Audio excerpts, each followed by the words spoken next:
Good morning, aspirant. Hope you all are doing well, your days are going productive and you are doing excellent in your studies. आज बात करेंगे NFL chemical lab और NFL की तरफ से chemistry का जो वैकेंसी आता है वो जो एग्ज़ाम्स है उसके लिए कैसे प्रिपेयर किया जाए। लास्ट टाइम NFL का जो एग्ज़ाम हुआ था मोस्ट प्रोबेबली इन अगस्त, तो वहाँ पर जो जैसे क्वेश्चन आया था उसी लेवल का क्वेश्चन लास्ट ईयर भी आया था। तो लगभग केमिस्ट्री फील्ड से जो क्वेश्चन आता है एंड मतलब उसमें सिर्फ केमिस्ट्री नहीं आता, तो केमिस्ट्री बैकग्राउंड केमिकल लैब या केमिस्ट्री लेबोरेटरी ऐसे करके जो वैकेंसी आता है जिसके लिए केमिस्ट्री स्टूडेंट्स एलिजिबल होते हैं, तो उसका ना क्वेश्चन पैटर्न लगभग सेम होता है। तो वो जो एग्ज़ाम है उसके लिए कैसे प्रिपेयर किया जाए, यही है हमारा टॉपिक ऑफ डिस्कशन। तो देखो, टोटल क्वेश्चन होता है 150 एंड टाइम होता है 120 minutes and generally OMR based होता है एंड NFL का एग्ज़ाम टू एग्ज़ाम डिपेंड करता है, CBT मोड पे भी हो सकता है, डिपेंड्स ऑन द एग्ज़ाम। जैसे केमिकल लैब वाला जो एग्ज़ाम था वो OMR बेस्ड हुआ था, ठीक है। तो ये जो पैटर्न है 150 क्वेश्चंस जिसमें 100 क्वेश्चंस, ठीक है, इसमें जो 100 क्वेश्चंस है वो होगा आपका सब्जेक्ट से, मतलब केमिस्ट्री से, एंड ये जो बाकी जो 50 क्वेश्चंस है वो होगा, उसमें 4 सेक्शंस है। उसमें एक तो है मैथमेटिक्स, दूसरा है रीजनिंग, थर्ड है जनरल इंग्लिश एंड फोर्थ जो है वो होगा जनरल स्टडीज़। ओके, तो ये जो 4 सेक्शन है, ये 4 सेक्शन मिला के टोटल 50 क्वेश्चंस होगा। तो लगभग 12-13 क्वेश्चंस पर सेक्शन आप मान सकते हो। बट एग्जाम में देखा गया कि जो मैथ एंड रीजनिंग है इससे थोड़ा सा ज़्यादा क्वेश्चन आता है। तो लगभग आप मान लो 50 क्वेश्चन में से टोटल 30 क्वेश्चन आएगा आपका मैथ एंड रीजनिंग से, एंड बाकी जो जनरल स्टडीज़ है, मैं टोटल 50 मार्क्स का 50 मार्क्स वाला पोर्शन की बात कर रहा हूँ। तो ये जो टोटल 30 मार्क्स है, यहाँ से जो मैथमेटिक्स एंड रीजनिंग का क्वेश्चन है, मैथमेटिक्स तो क्लास 10th लेवल तक का ही आता है, ज़्यादा कुछ नहीं है। मोस्टली अगर आप क्लास 10 तक आपका मैथ अच्छा था, मतलब लगभग जो एरिथमेटिक है, थोड़ा सा जियोमेट्री है, थोड़ा सा एलजेब्रा है, ये अगर आपको आता है तो कोई दिक्कत नहीं है, आप कर लोगे। बट जो GS सेक्शन है उसमें एक होगा आंसर आपको आता है तो आता है, नहीं आता है तो आपको छोड़ना पड़ेगा, ठीक है। नेगेटिव मार्किंग लास्ट जो NFL वाला एग्ज़ाम था वहाँ पर नहीं था। आप देख लो कौन सा NFL का कौन सा एग्ज़ाम के लिए प्रिपेयर कर रहे हो एंड उसमें नेगेटिव मार्किंग है कि नहीं। नेगेटिव मार्किंग अगर नहीं होता है तब आप ज़्यादा रिस्क ले सकते हो, ज़्यादा क्वेश्चन अटेम्प्ट कर सकते हो, ठीक है। ओके, तो ये जो 50 मार्क्स वाला सेक्शन है इसमें इसको मतलब कैसे प्रिपेयर किया जाए, मैं कुछ टॉपिक्स बता रहा हूँ, ये टॉपिक्स आप नोट कर लेना, ठीक है। ये टॉपिक्स आपको क्या करना है, हर एक टॉपिक का एक फॉर्मूला का शॉर्ट वीडियो यूट्यूब से कहीं से देख के अपने नोट में रख लेना है, ठीक है। क्योंकि क्लास 10th में मैथमेटिक्स आप बहुत पहले, मतलब एरिथमेटिक्स का जो फॉर्मूला है, ट्रिगोनोमेट्री का जो फॉर्मूला है वो आपने बहुत पहले किया हुआ है, तो हो सकता है कुछ फॉर्मूला भूल गए हो, है ना। सो एक सेकेंड, तो मैं वो टॉपिक्स में बता रहा हूँ, आप लिख लेना। जो मैथमेटिक्स है उसमें से ज़्यादातर क्वेश्चन था percentage, ratio proportion, average, mixture, time and speed. ये जो 5 टॉपिक्स है यहाँ से मैक्सिमम क्वेश्चन था। फिर बता रहा हूँ, percentage, ratio proportion, average, mixture allegation, time, speed, ठीक है। इसके साथ साथ ट्रिगोनोमेट्री का फॉर्मूला आपको देखना है, एलजेब्रा का जो बेसिक फार्मूला का जो लिस्ट है वो देखना है, ठीक है। एंड जियोमेट्री का जो बेसिक प्रॉपर्टीज़, मतलब ट्रायंगल का हो गया, मतलब डिफरेंट टाइप ऑफ ट्रायंगल, उसका पेरीफेरी, उसका इन सर्कल, उसका सर्कम सर्कल, उसका रेडियस का फार्मूला, एरिया का फार्मूला, 3 टाइप ऑफ जो ट्रायंगल है उसका एरिया का फार्मूला, उसके बाद जो राइट एंगल ट्रायंगल है उसका जो ट्रिपलेट से, पाइथागोरस थ्योरम से, मतलब 5, 12, 13 ऐसे करके जो ट्रिपलेट्स है, ठीक है। तो यहाँ से हो गया। और कुछ फॉर्मूला देख लेना कोऑर्डिनेट जियोमेट्री का, मतलब 2 कोऑर्डिनेट जियोमेट्री का 2 पॉइंट के बीच डिस्टेंस कितना है, तो ये बेसिक्स होता है, ठीक है। मतलब हो सकता है जो कोऑर्डिनेट जियोमेट्री से है उससे क्वेश्चन ना आए, बट एक बार फॉर्मूला देख लेना। तो ये जो टॉपिक्स मैंने बताया, ये इसको क्या करना है, हर एक टॉपिक को यूट्यूब में जाके फॉर्मूला का एक कोई ना कोई शॉर्ट वीडियो देख लेना है, ठीक है। Okay, now reasoning portion. अब रीजनिंग का ना ये जनरली क्या आपका जो प्रेजेंस ऑफ माइंड है इससे बेस करके आंसर किया जाता है जनरली। तो use your presence of mind. इसके लिए आप क्या कर सकते हो, इसके लिए आप प्रीवियस ईयर क्वेश्चन उठा सकते हो। किसका? जो CGL SSC CGL लेवल का जो रीजनिंग है, आप गूगल पे सर्च करोगे कि reasoning previous year question SSC CGL, आपको बहुत सारा क्वेश्चन मिल जाएगा। ठीक है, तो यहाँ से आप 300-400 क्वेश्चन प्रैक्टिस कर लो रीजनिंग का, तो हर एक डायमेंशन लगभग आपका कवर हो जाएगा, है ना। एक एक टॉपिक करके आप करने जाएगा तो बहुत टाइम लगेगा। ठीक है, उससे अच्छा है कि 300 to 400 क्वेश्चन आप सॉल्व कर लो।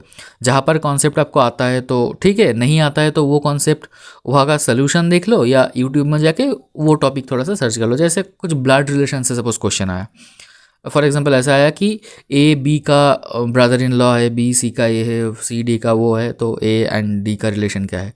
तो ऐसे क्वेश्चन जल्दी कैसे सॉल्व करते हैं, अगर ऐसे थोड़ा सा ट्रिक्स वगैरह ये आप यूट्यूब में देख सकते हो।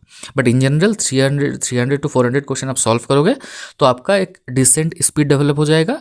एंड जो जो टॉपिक आपको नहीं आता है, आप वीक हो, आपको ज़्यादा टाइम लग रहा है, वो टॉपिक आप आइडेंटिफाई कर पाओगे एंड उसको आपको फोकस करना है। ठीक है, तो ये हो गया मैथ रीजनिंग। इंग्लिश जो है हमें थोड़ा बहुत जो आता है उससे हो जाता है, बट इंग्लिश क्या ना एक ह्यूज सिलेबस है, वो अगर आप कवर करने जाओगे तो मतलब बहुत कुछ है उसमें। तो आई डोंट थिंक कि 10-12 मार्क्स के लिए उतना टाइम देना बेनिफिशियल है।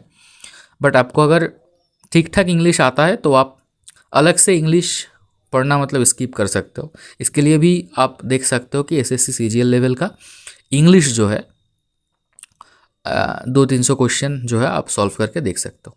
ठीक है, तो आपको एक जनरल आइडिया लग जाएगा। फॉर एग्जाम्पल वॉइस चेंज का जो बेसिक रूल है, नरेशन का जो बेसिक रूल है, आर्टिकल प्रिपोजिशन का जो बेसिक रूल है, अगर आप ये एक एक टॉपिक करके पढ़ने जाओगे ना तो बहुत सारा रूल्स हो जाएगा। तो आर्टिकल प्रिपोजिशन का अगर आप पढ़ने जाओगे ना अलग से एक टॉपिक से, तो आप देखोगे कि 70-80 रूल्स उसमें है। इसके आगे ये बैठता है, इसके आगे ये नहीं बैठता है, ये इसके बाद ये होगा तो इसके बाद एन होगा, ऐसे ऑब्जेक्ट होगा तो इसके बाद ए होगा, किसी चीज़ को पर्सनिफाई किया जा रहा है तो उसके आगे दी होगा। तो बहुत कुछ है, तो आप ये स्किप कर सकते हो गया, इंग्लिश हो गया। अब जनरल स्टडीज़ जो है, ये अगर आपने जनरल स्टडीज़ पहले पढ़ रखा है तो अच्छी बात है, बट इसको आप लास्ट में करना। अगर ये सब करने के बाद अगर आपके पास टाइम बच जाता है तो जीएस का टॉपिक आप पढ़ सकते हो। अब देखो जीएस में बहुत कुछ आता है, पॉलिटी आता है, इकोनॉमी आता है, हिस्ट्री आता है, जियोग्राफी आता है, ये बहुत कुछ। तो 10 to 12 क्वेश्चंस आएगा जनरल स्टडीज से, and current affairs, current affairs भी है, ज़्यादातर क्वेश्चन तो करंट अफेयर्स से ही आएगा। तो इतना पढ़ के 10-12 मार्क्स, आई डोंट थिंक कि इसका कॉस्ट बेनिफिट रेशियो बहुत अच्छा है। ठीक है, अब आते हैं केमिस्ट्री का, क्योंकि केमिस्ट्री फील्ड से आप जा रहे हो एंड केमिस्ट्री का 100 क्वेश्चन आएगा, तो गेम तो आपको जिताएगा केमिस्ट्री। ठीक है, तो केमिस्ट्री का जो लेवल ऑफ क्वेश्चन है ये थोड़ा सा एप्लीकेशन बेस्ड है। अगर आपका क्लास 12 तक केमिस्ट्री अच्छा था, irrespective of which field in you are, organic, inorganic, physical, आपको अगर क्लास 12 तक ठीक ठाक आता है तो आप मान लो 40% आंसर कर पाओगे। ठीक है, क्लास 11-12 तक अगर आपको कॉन्सेप्ट अच्छा है, पूरा अच्छे से आता है तो। उसके बाद एडवांस कहाँ से आएगा? आएगा एनालिटिकल केमिस्ट्री से।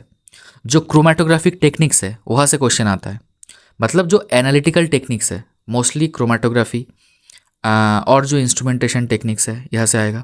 और जो है ये जो NFL है, नेशनल फर्टिलाइजर लिमिटेड, तो फर्टिलाइजर के रिगार्डिंग कुछ क्वेश्चन आएगा। नैनो यूरिया के बेस्ड क्वेश्चन, नैनो यूरिया के बेस्ड पे क्वेश्चन आया था। यूरिया का एब्जॉर्प्शन को लेकर स्लो फास्ट एब्जॉर्प्शन को लेकर क्वेश्चन आया था।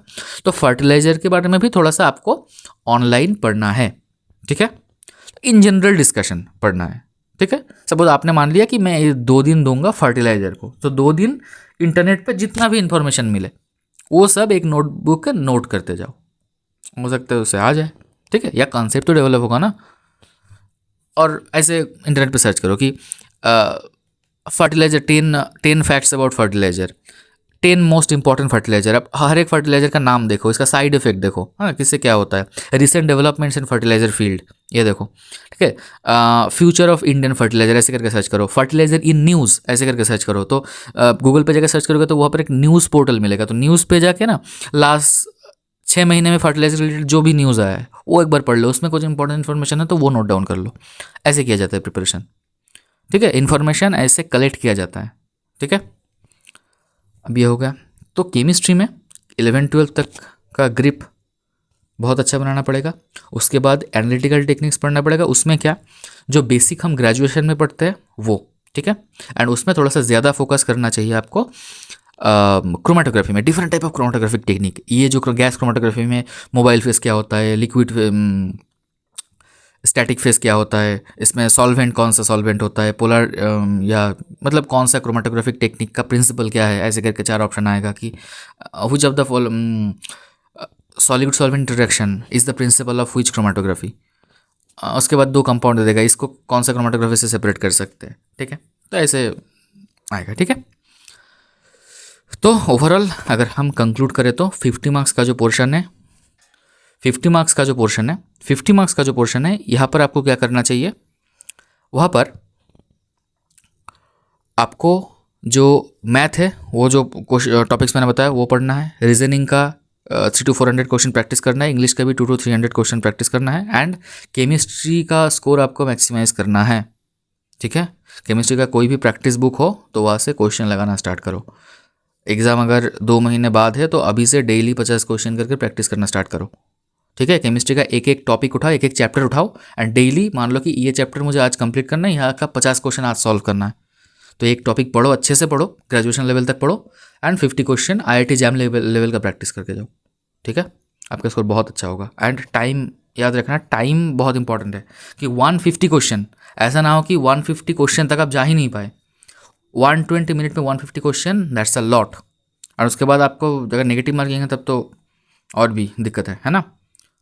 मेरा लास्ट टाइम का मैं जो NFL का एग्ज़ाम था वहाँ पर मेरा स्कोर आया था 116, तो मतलब 120 मिनट में मेरा 116 क्वेश्चन सही हुआ है। तो आप देख सकते हो स्पीड आपको कितना बढ़ाना पड़ेगा। ठीक है, तो that's all. If you have learned something